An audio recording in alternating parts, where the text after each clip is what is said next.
पंखा कैसे चलता है? पंखे का आविष्कार विभिन्न चरणों में हुआ और इसका विकास कई व्यक्तियों और सभ्यताओं द्वारा किया गया। यहाँ पर आधुनिक विद्युत पंखे के आविष्कार की चर्चा की जा रही है। आविष्कार का इतिहास। पहला विद्युत पंखा 1882 में अमेरिकन इंजीनियर और आविष्कारक शुएलर स्कैट द्वारा बनाया गया था। इसे डायरेक्ट ड्रिवन इलेक्ट्रिक फैन कहा जाता था। इसके बाद 1886 में फिलाडेल्फिया के फिलिप डायल ने आधुनिक छत पंखे का आविष्कार किया, जिसमें बिजली से चलने वाला मोटर इस्तेमाल किया गया। पंखा कैसे चलता है? पंखे का काम करने का सिद्धांत सरल है और इसे समझने के लिए इसके प्रमुख घटकों और उनके कार्य को जानना जरूरी है। 1. मोटर। पंखे का सबसे महत्वपूर्ण हिस्सा इसका मोटर होता है। यह एक विद्युत मोटर होती है जो बिजली से चलती है। जब मोटर में विद्युत प्रवाहित होती है तो यह एक घूर्णी रोटेटरी बल उत्पन्न करती है। 2. ब्लेड पंखुड़ियां। मोटर से जुड़ी पंखुड़ियां ब्लेड होती हैं।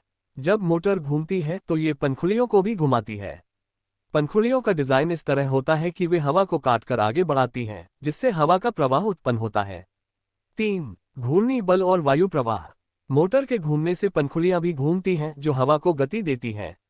पंखुड़ियों की घूर्णन गति से वायु प्रवाह उत्पन्न होता है, जिससे हवा कमरे में फैलती है और ठंडक का अनुभव होता है। 4. वोल्टेज और गति नियंत्रण। पंखों में गति नियंत्रण के लिए एक स्विच या रेगुलेटर होता है, जिससे वोल्टेज को नियंत्रित किया जाता है। वोल्टेज बढ़ाने से मोटर की गति बढ़ती है और पंखुड़ियां तेजी से घूमती हैं, जिससे हवा का प्रवाह अधिक होता है। निष्कर्ष। विद्युत पंखा एक सरल लेकिन प्रभावी उपकरण है जो मोटर के घूर्णी बल का उपयोग करके हवा को गति देता है और ठंडक का अनुभव कराता है।